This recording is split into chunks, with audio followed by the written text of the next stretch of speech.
नमस्कार, मेरा नाम आलोक है। आप लाइव स्ट्रीज देख रहे हैं। बिहार बिग डिबेट में आपका बहुत स्वागत है। देखिए, इस साल विधानसभा के चुनाव होने हैं और सियासी पारा भी चढ़ता जा रहा है। तेजस्वी यादव को लेकर क्या अभी भी सब कोई राजी नहीं है? महागठबंधन के भीतर हमारे साथ देखिए दो मेहमान हैं, देवज्योति हैं, राष्ट्रीय प्रवक्ता हैं वीआईपी पार्टी के। बहुत स्वागत है आपका। हमारे साथ मनीष कुमार जी हैं, जो कि जेडीयू मीडिया सेल के आईटी सेल के प्रदेश अध्यक्ष हैं। बहुत स्वागत है आपका। हम बात करेंगे, आप पर भी आरोप तेजस्वी यादव ने मरे हैं, हम उस पर भी चर्चा करेंगे। हम बात करेंगे सबसे पहले तेजस्वी यादव के चेहरे को लेकर। कृष्णा अल्लावरू प्रदेश, हालांकि खैर आपकी पार्टी की बात नहीं, लेकिन महागठबंधन की बात है। क्या महागठबंधन में सब कुछ ऑल इज वेल है? क्योंकि तेजस्वी यादव ही सीएम होंगे, फेस वो होंगे, आरजेडी कह रही है। चलिए, आपने तो खैर इस शर्त पर माना है कि मुकेश साहनी डिप्टी सीएम होंगे, तब तेजस्वी यादव सीएम। लेकिन कांग्रेस तो अभी तक अपने पत्ते नहीं खोल रही है। बड़े बदलाव हो रहे हैं कांग्रेस में। देखिए, महागठबंधन जो इंडिया ब्लॉक जिसको हम लोग कहते हैं, उसमें कहीं कोई गड़बड़ी नहीं है। कहीं कुछ जो है गड़बड़ी नहीं है। ये तय हो चुका है, आदरणीय तेजस्वी यादव जी इस राज्य के मुख्यमंत्री 2025 का जो हम लोग का विधानसभा है उसका दूल्हा जो है आदरणीय तेजस्वी यादव जी। ये कहीं कोऑर्डिनेशन नहीं है। बीजेपी में जो है अभी आज के दिन में, आप छोटी सी बात आलोक जी एक बता दीजिए, क्या आदरणीय गृह मंत्री अमित शाह जी ने डिक्लेयर किया है क्या अगला 25 में नीतीश कुमार जी मुख्यमंत्री होंगे? कहीं से किसी बड़े नेता का आपने सुना है क्या कि हमारे बिहार बीजेपी के नेताओं ने कहा है? बिहार बीजेपी के नेता का हम नहीं मान सकते हैं। क्यों? हम जो राष्ट्रीय कार्यकारिणी में जो बैठे हुए हैं, बीजेपी का मतलब आज के दिन में जेपी नड्डा जी, आदरणीय गृह मंत्री जी, आदरणीय प्रधानमंत्री जी, और आरएसएस के अब ले लीजिए तो मोहन भागवत जी। प्रधानमंत्री ने तो कहा कि लाडले मुख्यमंत्री। नहीं, अब वो मजाक के लहजे में कहा कि क्या कहा नहीं क्या, वो तो जनता समझ रही है। हम ज्यादा वो एक जगह प्रधानमंत्री हैं, एक जगह आदरणीय नीतीश कुमार जी हैं। अब वो मजाक में बोले लाडले, हम लोग तो बच्चा को हम आता है या किसी को क्या हाल है लाडले कैसे हो यार, नहीं समझ रहे हैं। तो वो लाडला बोलने से बिहार के मुख्यमंत्री का अनाउंसमेंट नहीं हुआ ना सर। बीजेपी नीतीश कुमार को नहीं मानेगी इस बार? 110% नहीं मानेगी। उनके व्यवहार में बदलाव इसलिए या स्वास्थ्य गिरा हुआ इसलिए? 2025 में बिहार में जो है आदरणीय नीतीश कुमार जी इस राज्य के मुख्यमंत्री नहीं होंगे। ये आज 25 में आज घर घर में, गांव गांव में लोग जान चुका है कि भाई भारतीय जनता पार्टी जिस तरह से महाराष्ट्र में एकनाथ शिंदे जी को जिस तरह से साइड कर दिया, उसी तरह से साइड कर देगा और मुख्यमंत्री को इनको नहीं मानेगा। ऐसे सरकार जेडीयू में कौन बनेगा सीएम? देखिए, जदयू में देखिए जदयू पार्टी है, बीजेपी में कौन होगा? अभी तो कंट्रोल कर ही रहे हैं। कौन? आदरणीय Lalan Singh ji law and order की मीटिंग ले रहे हैं, डीजीपी चीफ सेक्रेटरी के साथ बैठ तो प्रधानमंत्री आने वाले मधुबनी में, ठीक है, तो वहां तो मुख्यमंत्री जी बैठते तो ज्यादा ना अच्छा लगता। मुख्यमंत्री जी, गृह मंत्री कौन है इस राज्य का, बिहार का गृह मंत्री कौन है? गृह मंत्री जो रहता है गृह मंत्री ना लेता है सर। थोड़ी ना है कि हम जाके अभी लॉ एंड ऑर्डर का मीटिंग ले ले या कोई ले ले। ठीक है, भारत सरकार के मंत्री है, आदरणीय प्रधानमंत्री जी के इंस्ट्रक्शन में उन्होंने ये काम किया जा रहा है। लेकिन भारतीय जनता पार्टी तो कब्जा कर ली है जदयू को। सारा लोग जो है, जितने लोग हैं डीके बॉस से लेके जितने बॉस हैं वहां सबको जो है बीजेपी अपने रिमोट में एकदम ला के रख ली है। थोड़ा सा भी दाएं बाएं कीजिएगा तो जेल भेज देंगे। तेजस्वी यादव भी कहे थे कि जेडीयू पूरी तरह से बीजेपी हो चुकी है। आप लगता है कि यही है? इसमें आपको शक है क्या? मतलब कहीं कोई आपको दिख रहा है, आपको कहीं से लग रहा है? नालंदा जिला से जो मंत्री बनाया गया भारतीय जनता पार्टी ने, जीतने के बाद वो जदयू ऑफिस में जाके जश्न मनाए। तो ये दिस क्या होता है? हम तो आज तक हमने नहीं देखा किसी बीजेपी का या किसी अलायंस पार्टी का किसी मंत्री को या किसी को। जब तेजस्वी यादव कभी अभी हिसाब नहीं हुआ है, हमें तो अपने ने लूटा, गैरों में कहाँ दम था। आपको तो अपने ही लूटने वाले हैं, जैसा विपक्ष आपको इशारा दे रहा है। देखिए आलोक जी, सबसे पहले तो आज का जो मुद्दा आपने रखा है, मैं पहले उस पर आना चाहूँगा कि तेजस्वी यादव पर, हाँ, जो इनका अपना जो यूपीए गठबंधन है या जो महागठबंधन, ये लोग जो भी नाम देते हैं बिहार में, मैं सबसे पहले तो उसी चीज़ पे आना चाहता हूँ कि इनका बेसिक है कि इंटैक्ट। तो देखिए, ये तो तय बात मानी जा रही है कि आप दोनों अलायंसेस को देख ले। कहाँ आपको किस हाउस में सबसे ज्यादा उथल पुथल मची हुई दिख रही है? निश्चित तौर पर आप बीइंग अ पत्रकार और ऐसे भी एक पॉलिटिकल एनालिसिस के तौर पे भी आप देखेंगे कि जो यूपीए और महागठबंधन है वहाँ ज्यादा उथल पुथल मचा हुआ है। अब कांग्रेस ऐसा भी नहीं है कि दबे जुबान बोला जा रहा है, कांग्रेस के शीर्ष नेतृत्व ये चीज बोल रहे हैं, बिहार के शीर्ष नेतृत्व ये बोल रहे हैं कि नेतृत्व का सवाल पे सोनिया जी और राहुल जी तय करेंगे। डायरेक्ट ये बोल रहे हैं, ये भी नहीं बोल रहे हैं अनलाइक, मैं उसको कोट भी करूंगा इसके बाद, लेकिन अनलाइक अमित शाह जी मैं उसको कोट करूंगा, लेकिन अनलाइक अमित शाह जी ये भी नहीं कह रहे हैं कि गठबंधन के फोरम पे ये चीज तय होगी, मैं आपके पत्र यहाँ पे नहीं करूंगा। वो तो सीधे कह रहे हैं, एक मिनट, वो तो सीधे कह रहे हैं कि नेतृत्व का सवाल पे हम लोग कुछ बोलेंगे ही, वो तय ही करेंगे सोनिया जी और राहुल जी, पहली बात। दूसरी बात, आप इस चीज से समझ सकते हैं कि कांग्रेस का रुख क्या है कि एक कांग्रेस के प्रदेश के जो मुखिया थे, नेतृत्व के जो मुखिया थे प्रदेश अध्यक्ष अखिलेश सिंह जी, उनको सिर्फ इसलिए बदल दिया गया कि उनकी नजदीकी लालू प्रसाद यादव से, उनके जगह पे नया प्रदेश अध्यक्ष का बना देना, और नए प्रदेश अध्यक्ष की जब नियुक्ति होती है तो वो आज जब मैं आपके चैनल पे डिबेट कर रहा हूं तो आज तक लालू या तेजस्वी या उनके किसी परिवार से जाके नहीं मिलते हैं, पहली बात। दूसरी बात, जिस कन्हैया कुमार को सबसे ज्यादा ना पसंद करते हैं लालू जी और उनके परिवार, क्योंकि उनको पता है कि उनके युवराज पे खतरा हो सकता है ना बिहार में, तो उनको नहीं पसंद करते हैं, उसी कन्हैया कुमार को आगे करके कांग्रेस यात्रा कर रही है पूरे बिहार में। पप्पू यादव भी घूम रहे हैं, पप्पू यादव भी साथ के साथ घूम रहे हैं, और पप्पू यादव तो कई मंचों से खुले तौर पे बोल चुके हैं कि कांग्रेस को खुद ही लड़ना चाहिए, उनका स्ट्राइक रेट बढ़ेगा। तीसरी बात, 70 सीटों का डिमांड कर देना कि सीधा हम लोग 70 सीट पे चुनाव लड़ेंगे, उससे कम नहीं हो। हाँ, अभी मैं उन्हीं पे आ रहा हूं, अब मैं उन्हीं पे, मैं पॉइंट वाइज थोड़ा मैं डाटा के साथ कोई भी चीज करता हूं। 70 सीट पे वो कह रहे हैं। और दूसरा ये चीज कि अभी जो हमारे पैनलिस्ट हैं वो जिस पार्टी को बिलोंग करते हैं, वीआईपी, उनके मुखिया अपने कार्यकारिणी के बैठक के खत्म होने के तुरंत बाद वाल्मीकि नगर में ये घोषणा करते हैं कि हम 60 सीट विथ डिप्टी सीएम, तभी हम इस अलायंस का हिस्सा रहेंगे, अदरवाइज अलायंस का हिस्सा नहीं रहेंगे। तो आपको कहां बोल रहे हैं कि हिस्सा नहीं रहेंगे? अरे नहीं, लॉजिक, अरे अपना बात रख देना, अपनी बात में डिप्टी सीएम अगर इस बार भी नहीं मिलेगा तो रह जाएंगे ना? नहीं, रह जाएंगे। आप बताइए, ये बताइए, लोकसभा में ही जो है नहीं मिलेगा, लोकसभा में ही ये तय हो चुका था। आदरणीय तेजस्वी यादव जी का वीडियो है, क्लिपिंग है, लाखों करोड़ों में, मिलियन से वायरल हो रहा है कि हमारे बाद जो है आदरणीय मुकेश सहनी जी जो हैं, हमारे बाद जो है यही सबसे बड़ी जिम्मेदारी ले रहेंगे।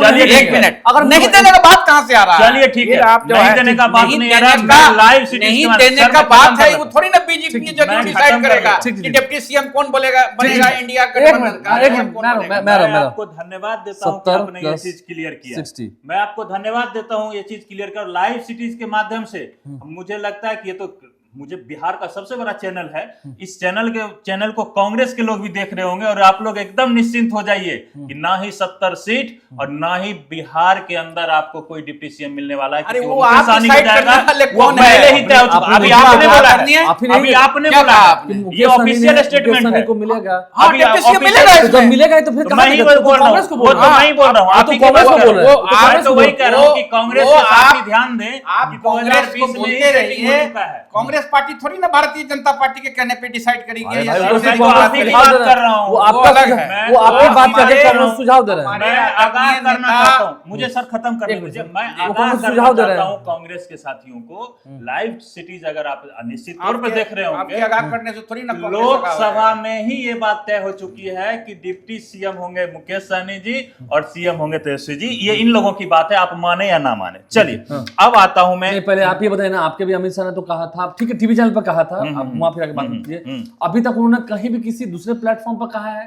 भाषण में ही कहा है? रिसेंट बता देता हूं, गोपालगंज की आप उठा लीजिए रैली, उनमें उन्होंने डायरेक्ट बोला है कि नीतीश जी के नेतृत्व में हम बिहार विधानसभा चुनाव लड़ेंगे और बिहार इसी तरीके से आगे बढ़ता रहेगा। उन्होंने गोपालगंज, निश्चित तौर पे ये तो स्वाभाविक सी बात है ना, चुनाव आज तक जिनके नेतृत्व में लड़ा गया है बिहार में, डिप्टी सीएम वही बने हैं, सीएम वही बने हैं। ये और दूसरी बात, ये बात बताता हूं कि हमारे एनडीए के तहत अभी भी कई सारे उदाहरण आप उठा के देख लेंगे, हमारे एनडीए में कहीं भी किसी भी मैटर पे ना ही सीट शेयरिंग, अभी आने वाले समय में आप देखेंगे, मैं आपको पूरे गंभीरता के साथ ये बता रहा हूं, मैं वो इसलिए बोल रहा हूं, मैं पूरे गंभीरता के साथ आपको ये चीज बता रहा हूं कि जब सीट शेयरिंग की भी बात आएगा तो मैं इसी चैनल पे यहीं खड़े होकर मैं आपको बताऊंगा कि हमें इतना सीट, बीजेपी को इतना सीट और वहां इतना, और हमारे पहले सब कुछ होगा। 120 सीट जदयू को मिलेगा कि नहीं मिलेगा, ये तो सबसे बड़ा डाउटफुल है और सबसे बड़ा क्वेश्चन मार्क है। कि आप तय नहीं करेंगे तो आप हम आपको बता रहे हैं, जब ये तय कर दिए कि कांग्रेस क्या करेंगे नहीं करेंगे, नहीं, आपने कहा, उसके बाद बता दे रहे हैं सर, आपने बात को उठा, और मैंने अभी तक भी नहीं बोला कि मैंने 120 सीट का डिमांड किया, मैंने बोला नहीं, बोला मेरे किसी नेता ने नहीं बोला। पार्टी का 4 महीने के बाद क्या भविष्य है, इसका भविष्य लोग, बिहार की महान जनता और सर लोकसभा से पहले ये भविष्य क्या हम भविष्यवाणी लोग कर रहे थे और देख लिया हमारे पार्टी ने क्या किया, माननीय नेता के। अभी बीजेपी जो कहेगा जदयू वही करेगा, बीजेपी ही डिसाइड करेगा। कुछ दिन में देखिएगा कि जदयू का भी प्रदेश अध्यक्ष हटेगा, बीजेपी के कहने पे प्रदेश अध्यक्ष बनाया जाएगा, क्यों पूरा पार्टी को कब्जा कर चुकी है जदयू को भारतीय जनता पार्टी। अब बीजेपी ही चला रही है सरकार, भारतीय जनता पार्टी ही सरकार चला रही है। यहाँ आदरणीय नीतीश कुमार जी को सिर्फ रखा गया है एक सिंबॉलिक जो है चेहरा दिखा के, जहाँ सिग्नेचर करने के लिए बीजेपी जहाँ बोलती है कि यहाँ सिग्नेचर कर दीजिए, सिग्नेचर कर देते हैं। आप ये बताएं ना, आपकी तरफ से एसपी हैं, ओके है, कांग्रेस क्यों साइलेंट है? क्यों भाई, हम तो आज से नहीं, चीख चीख के बोल रहे हैं, आप से नहीं बोल रहे हैं। आप में और तेजस्वी में डील हुआ है ना, कांग्रेस से भी डील हुआ तो नहीं? कांग्रेस के साथ जो है, देखिए राहुल गांधी जी को तो बिहार का मुख्यमंत्री बनना नहीं है, ना डिप्टी सीएम बनना है, सब तय हो तमन्ना हो जाएगा। राहुल गांधी जी को अगर बनना है, अगर राहुल गांधी जी सीएम बनने के लिए तैयार हैं तो हम डिप्टी सीएम बनने के लिए तैयार हैं, बोलिए उस पे हम बात करें, उस पे हम आदरणीय नेता को हम कहेंगे कि सर कंसीडर कीजिए, डिप्टी सीएम बनना चाहते हैं राहुल गांधी जी, उसमें हम कन्विंस करेंगे उनको, वो तो उम्मीदवार है नहीं।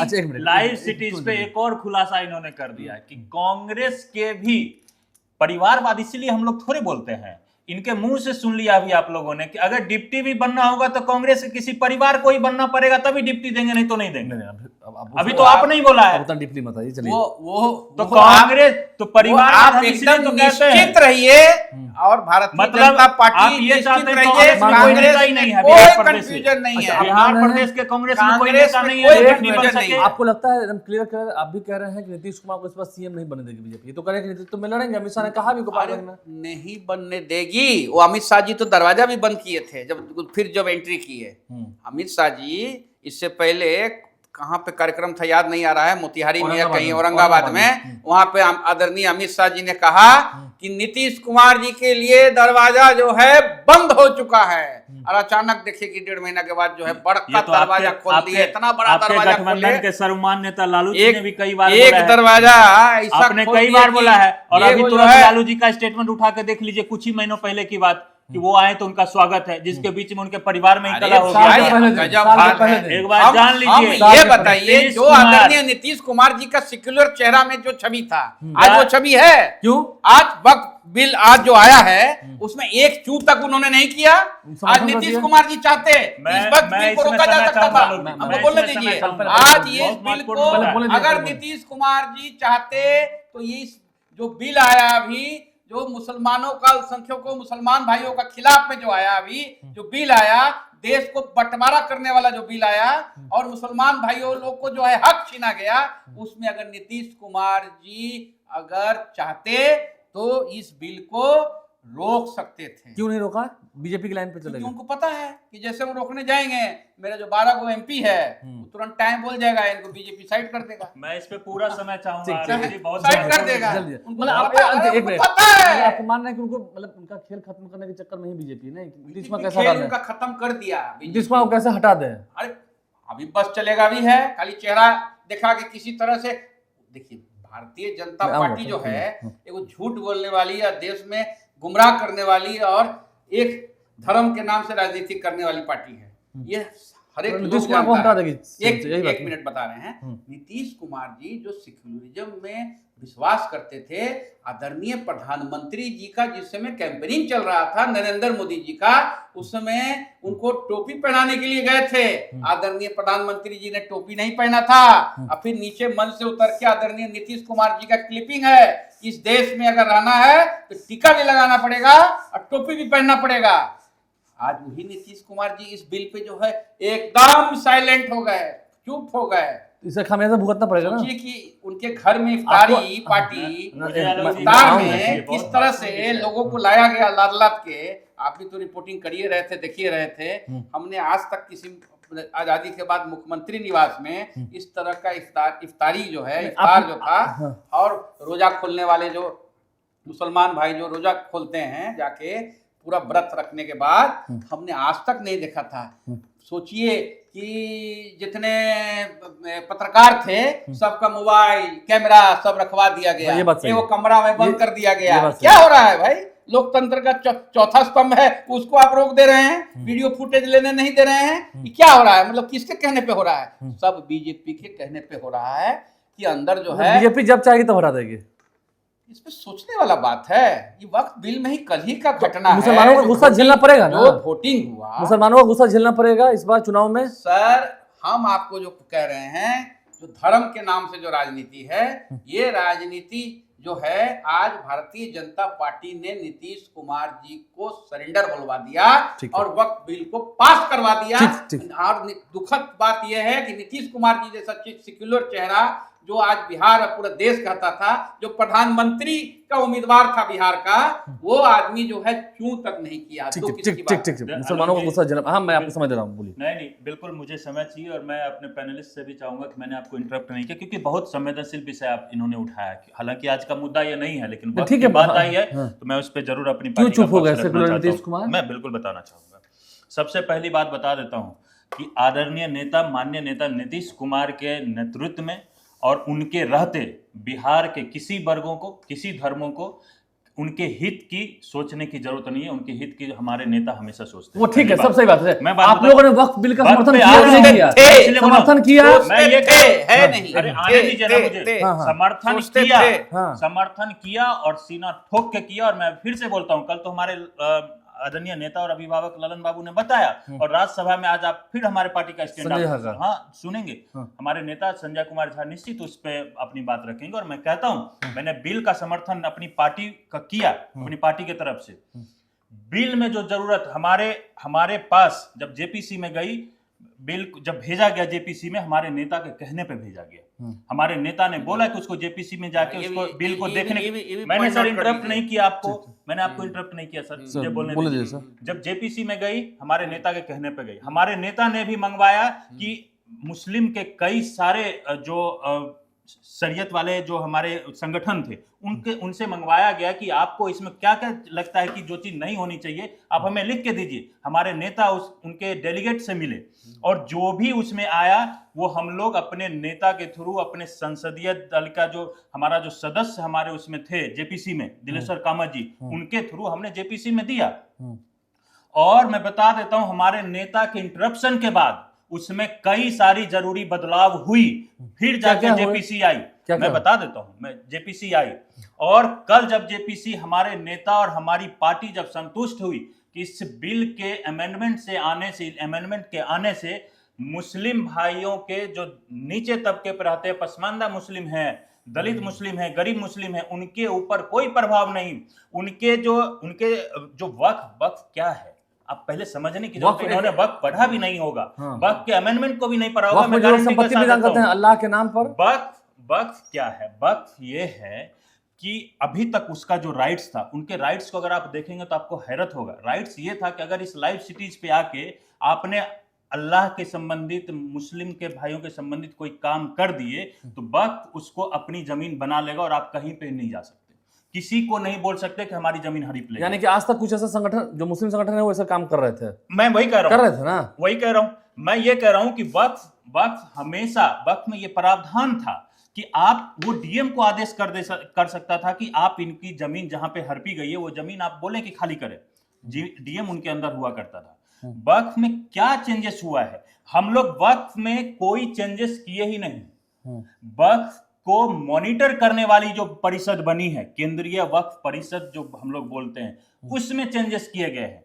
आप ये बताइए कि इसमें 15,75,00,000 का जो प्रॉपर्टी है उसका आप 2,500 रुपया जो है लेके क्या बोलते हैं उसको मंथली बेसिस पे दिए हुए, उस पे कई सारे जो है वो लगाए हुए हैं, अपना होटल बनाए हुए हैं, कई सारे की प्रॉपर्टी बनाई हुई है वक्फ पे। क्यों? क्योंकि वक्फ ने उसको अधिग्रहण कर लिया और आप उसमें प्रावधान ही नहीं है कि कहीं आप जा सकते हैं अपने दलील को रखने के लिए। ये है वक्फ। उसमें ये किया गया कि आपको सिर्फ मॉनिटर करने के लिए उसके प्रावधान को उसमें संशोधन लाया गया कि इसका दुरुपयोग जो हो रहा है, जो गरीब पसमानदा मुस्लिम के हित के लिए खर्च होनी चाहिए थी वो नहीं हो रही थी, उसके मॉनिटरिंग के लिए जो है एक नया जो है 10 सदस्यीय टीम बनाई गई। ये परिवर्तन किया गया।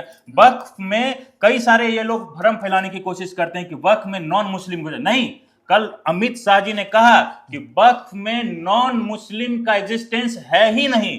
वक्फ परिषद जो मॉनिटरिंग सेल बनी है उसमें जो है नॉन मुस्लिम का प्रावधान किया गया है। दूसरी बात, आप नहीं चाहते हैं कि मुस्लिम के महिलाओं को भी आगे बढ़ने का मौका मिले, उनको भी आधार मिले, उनको भी प्रतिनिधित्व मिले, तो मुस्लिम के महिलाओं का प्रावधान किया गया है कि आप उसमें जाएं। इसलिए आपने साथ दे दिया? नहीं, अब मैं बता रहा हूं, क्लोजिंग रिमार्क सुन लीजिए। उससे पहले इन्हीं से पूछिए, ये जिनका पैरवी करते हैं, हमारे नेता बनने वाले हैं आगे वाले विधानसभा में, तेजस्वी यादव जी, उनके पिताजी और राष्ट्रीय अध्यक्ष आरजेडी के 2010 में ही इस बिल के पक्ष में थे। उन्होंने कहा था कि मजबूत बिल बनना चाहिए क्योंकि इस पे डकैती होता है। उन्होंने कोट किया है, मुझे कंप्लीट कर लें। उन्होंने कोट किया है कि डाक बंगला चौराहा पे कई सारी प्रॉपर्टी हड़प ली गई है, तो इस पे मजबूत बिल आनी चाहिए। 2010 में ही आरजेडी ने बताया था। तो इसका मतलब यह है कि लालू यादव का कोई रेलिवेंस आरजेडी में नहीं है। मैं पूछना चाहता हूं, कोई रेलिवेंस नहीं है। सिर्फ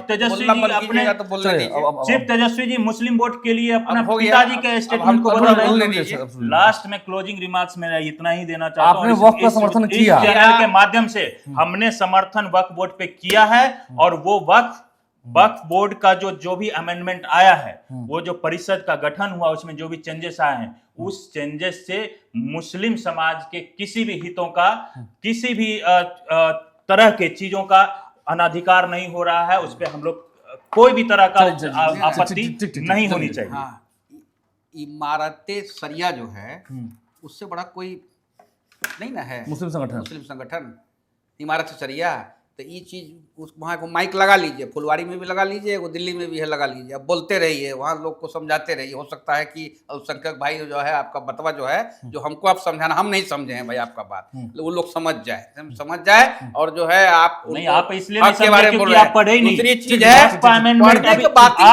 आप मुझे 10 चेंजेस बता दीजिए। आप विरोध कर रहे हैं वक्फ का, सॉरी, आप वक्फ का विरोध कर रहे हैं। आदरणीय लालू यादव जी के बारे में जो आपने कहा, सम्मानित है आप वक्फ का विरोध कर रहे हैं। आप उसके चेंजेस बता दीजिए। लालू यादव जी ने जो कहा उसको फिर से बीजेपी प्लांट कर रही है, और बीजेपी जो है गुमराह कर रही है। हम बोल रहे हैं गुमराह करने वाली है। लालू प्रसाद यादव जी ने कहा कि वक्फ बोर्ड के जमीन में अमीर लोगों से, बड़े लोगों से, हम किसके बारे में बोल रहे हैं आप समझ रहे होंगे। हम भी वही बात बोल रहे हैं। अमीर लोग हैं, वो लोग जो है उस तरह से कब्जा करना चाह रहे हैं।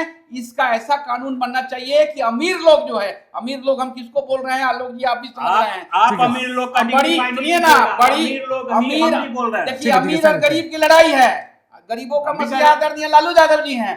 उन्होंने कहा कि अमीर लोग जो कब्जा कर रहा है उस पे सख्त कानून बनना चाहिए, और उन लोग कब्जा नहीं करें। बहुत शुक्रिया, बहुत शुक्रिया। आप ऐसा है, वक्त पर लंबी डिबेट चली जाएगी, वक्त पर लंबी डिबेट चली जाएगी, लेकिन एक मिनट, वो पूरा वीडियो भी आया है, हम उसे लाइव स्ट्रीम पर दिखाएंगे। वो पूरा वीडियो भी आया है, हम दिखाएंगे। मैं भी यही चाहूंगा कि इस जो हमारा जो मुद्दा था उस पे हमारी बात हो चुकी है, लेकिन वक्त पे अगर कोई उस पर डिस्कशन होगा फिर ठीक है। बहुत शुक्रिया, बहुत शुक्रिया, बहुत शुक्रिया। हाँ, बात सही है। जब उन्होंने संगठन, कई मुस्लिम संगठनों ने नीतीश कुमार गिरफ्तार पार्टी का बहिष्कार भी किया था, ये भी सच्चाई है। आप लाइव के साथ बने हैं, हमारे चैनल को सब्सक्राइब कर लें। अगर इस वीडियो को फेसबुक पर देख रहे हैं तो पेज को लाइक करना भूलें। क्या सच में नीतीश कुमार को बीजेपी धोखा देगी? नीतीश कुमार को लेकर कॉन्फिडेंट है, लेकिन तेजस्वी यादव का हाल क्या है वो भी किसी से छिपा नहीं है।